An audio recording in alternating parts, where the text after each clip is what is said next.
అమ్మా నమస్తే. నమస్తే అమ్మా. అమ్మా ఇంట్లో సాధారణంగా పూజ చేసుకుంటూ ఉంటాం. అవును. కొంతమంది నిత్య పూజ చేస్తారు, కొంతమంది ఒక స్పెసిఫిక్గా గురువారం అని ఒక రోజు, శుక్రవారము, శనివారము ఇలా ఒక్కొక్క రోజును పెట్టుకొని వారంలో ఆ రోజు పూజ చేసుకుంటారు. అయితే ఇంట్లో పూజ చేసేటప్పుడు ఎవరు చేస్తే ఎక్కువ ఫలితం ఉంటుందమ్మా? ఇంట్లో ఎవరు పూజ ఎక్కువ చేయాలి? అమ్మ, మీరు అన్న దాంట్లో ఎక్కువ పూజ చేయడం గురించి చెప్పడానికి ముందు మీరు ముందరన్న మాట కూడా చెప్తాను నేను సమాధానం. వారానికి ఒక రోజే చేస్తామేమిటి పూజ? ఎక్కువ చేయొచ్చేమో కానీ వారానికి ఒక రోజు రోజు పూజ చేయాలమ్మా, ప్రతిరోజు. ఎందుకంటే రోజు అన్నం తింటం లేదా, రోజు స్నానం చేయటం లేదా, అన్ని పనులు రోజు చేస్తున్నాం కదా. పూజ కూడా ఎక్కువ తక్కువల మాటటుంచి తప్పనిసరిగా చేయాలి. ప్రతిరోజు చేసుకోవాలి. రాముణ్ణి ఏ రకంగా తృప్తిపరుస్తున్నామో అక్కడ రాముడో కృష్ణుడో ఏ రూపంలో మీకు నచ్చిన దైవం ఎవరైతే ఉన్నారో వారికి ప్రతిరోజు కనీసం ఒక్క దీపం పెట్టి, దీపం పెట్టడానికి కూడా కొన్ని పరిస్థితులు అనుకూలంగా లేకపోవచ్చు, కనీసం ఒక అగరొత్తి వెలిగించి దండం పెట్టుకుని ఒక్క స్తుతి చేసుకోవడానికి అవదా, చెయ్యొచ్చు.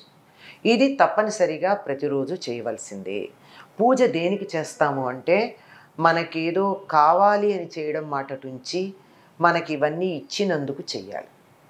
శరీరం ఇచ్చాడు, నోరిచ్చాడు, రుచి ఇచ్చాడు, తినడానికి వస్తువు ఇచ్చాడు, ఆకలి ఇచ్చాడు. ఈ మూడు ఇస్తే ఇందులో ఏ ఒక్కటి లేకపోయినా మనం పదార్థాలను ఆనందించలేం కదా. ఇన్ని ఇచ్చినటువంటి భగవంతుడికి మనం కృతజ్ఞత చూపించుకుంటాం. అలాగే కన్ను ఇచ్చాడు, చూసే వస్తువుని ఇచ్చాడు, చూడగలిగిన శక్తిని ఇచ్చాడు. అలాగే ఇంద్రియాలకు కావలసిన విషయాలు, వాటిని అనుభవించడానికి కావాల్సినటువంటి శక్తి, ఇన్ని మనకి భగవంతుడు ఇచ్చినందుకు ఒక్కసారి ఆయనకి నమస్కారం చేసుకోవాలి కదా తప్పనిసరిగా. ఈ ఐదు ఇంద్రియాలు ఇచ్చాడు, 5 జ్ఞానేంద్రియాలు, 5 కర్మేంద్రియాలు ఇచ్చాడు. వీటిని కలిపే మనస్సుని ఇచ్చాడు.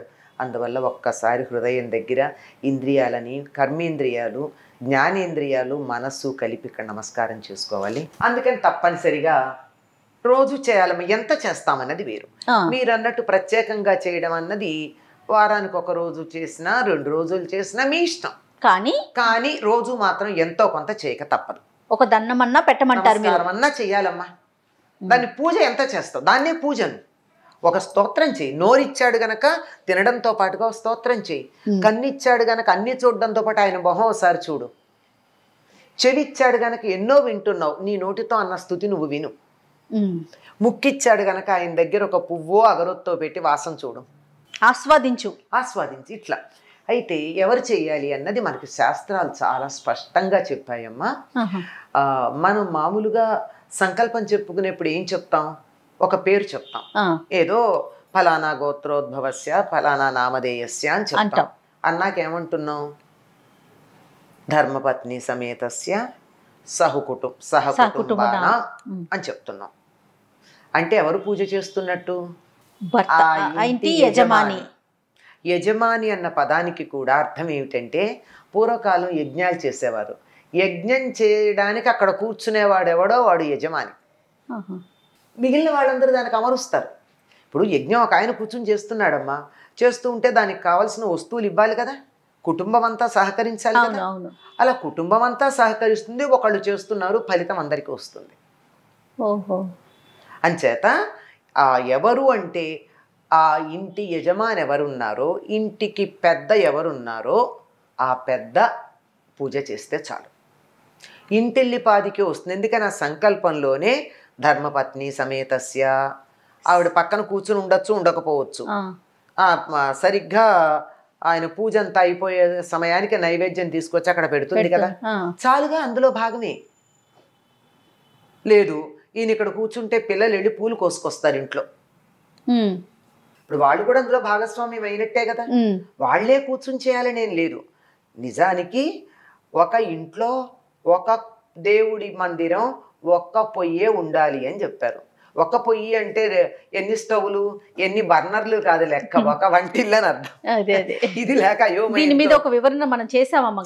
అది 3 పొయ్యిలు ఉండొచ్చా, 3 స్టవ్లు ఉండొచ్చా, 4 స్టవ్లు ఉండొచ్చా, ఇట్లాంటి లెక్క. అది కాదు లెక్క. ఒక్క పొయ్యి అంటే అర్థం ఏంటంటే ఒక వంటిల్లు, వంట చేసేది అది. ఎవరి వంట వాళ్ళు చేసుకుంటాను, నా వంట నేను, నీ వంట నువ్వు అనుకుంటే అది ఇల్లు కాదు. అసలు సత్రంలో కూడా ఎవరి వంట వాళ్ళకు ఉండదు కదా, అందరికి కలిపే చేస్తారు. కనుక అలాగే దేవుడి మందిరం ఒకటే ఉంటుంది, పూజ ఒకటే ఉంటుంది. ఎవరు చేస్తారు, ఎవరు చేయాలి అంటే ఇంట్లో ప్రధానం ఎవరో ఎవరు అస యజమానస్య అని చెప్పే కదా చెప్తున్నారు. ఆ ఇంటి యజమాని ఎవరున్నారో, ఇంటి పెద్ద ఎవరున్నారో ఆయన చెయ్యాలి పూజ. మిగిలిన వాళ్ళందరూ ఆయనకు సహకరిస్తే చాలు, అందరికీ సమానంగా ఫలితం వస్తుంది. నేను పూజ చేయలేదు నాకు వస్తుందా అని అనుకోనక్కర్లా. ఆ ఇంట్లో పాకుతూ ఉండే పసిపిల్లాడు ఉంటాడే మనవడు, వాడికి కూడా అంత ఫలితం వస్తుంది అతను చేస్తే. సహకుటుంబస్య అన్నాడుగా, అవును. అంచేత ఆయన చెయ్యాలి. మరి వెంటనే ప్రశ్నలు 100 పుట్టుకొస్తాయి. ఆయన చేయకపోతే, కుదరకపోతే ఉంటాయి కదా ప్రశ్నలు ఎప్పుడు. ఒకవేళ ఆయన చెయ్యడానికి వీల్లేని పరిస్థితి అయినప్పుడు ఇంట్లో ఎవరైనా చెయ్యొచ్చు, అయినా ఒకళ్ళే చేయాలి, ఎవరో ఒకళ్ళు. మరి మిగిలిన వాళ్ళ మా సంగతి ఏంటండి, మాకు పుణ్యం అక్కర్లేదా? ఆయన చేస్తే వస్తోంది కదా, నువ్వు అడ్డం పడకుండా ఉంటే చాలు. ఒకటి.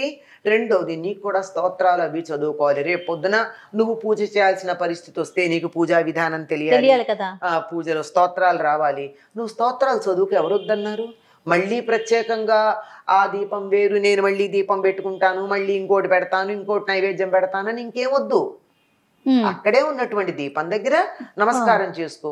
అదేమన్నా కొండెక్కుతోందేమో అని అనుమానం వస్తే కొంచెం నూనె వేయి, అందులో వేసి ఇంకో అగరొత్తి వెలిగించు, నమస్కారం చేసుకో. నువ్వు చదువుకోవాల్సిన స్తోత్రాలన్నీ చదువు, చేసుకోవాల్సిన జపాలన్నీ చేసుకో. షోడశోపచార పూజ మాత్రం చేయాల్సిన అవసరం లేదు.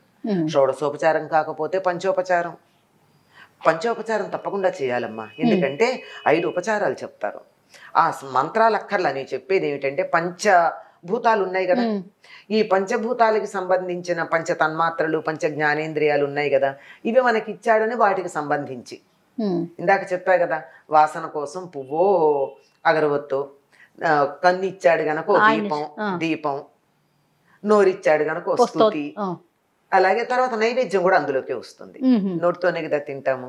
అంచేత వాక్ ఇచ్చాడు గనక చదవడం, వినడం, ఇవి. అందుకని ధూపం, దీపం, నైవేద్యం, గంధం, భూమి గంధతత్వం, లం పృథ్వీ తత్వాత్మికాయే నమః గంధం పరికల్పయామి అని చెప్తాం. పృథ్వీకి గంధం వాసన గనక కాస్త గంధం, ఇలాంటివన్నీ సమర్పించుకుని మనకు ఓపాన శక్తి.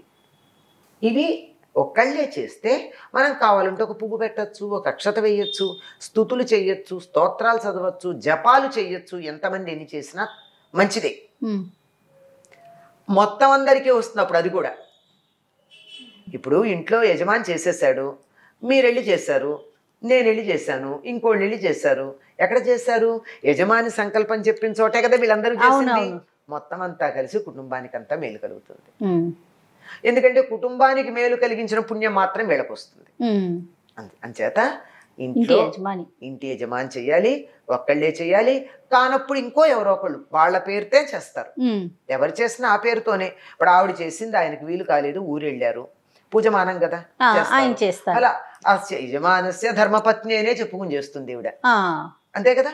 అలా వాళ్ళు, లేకపోతే పిల్లలు చేస్తే వాళ్ళ పేరు చెప్పుకుని, అట్లా చేసిన ఒక్కళ్ళది పేరే జరగాలి.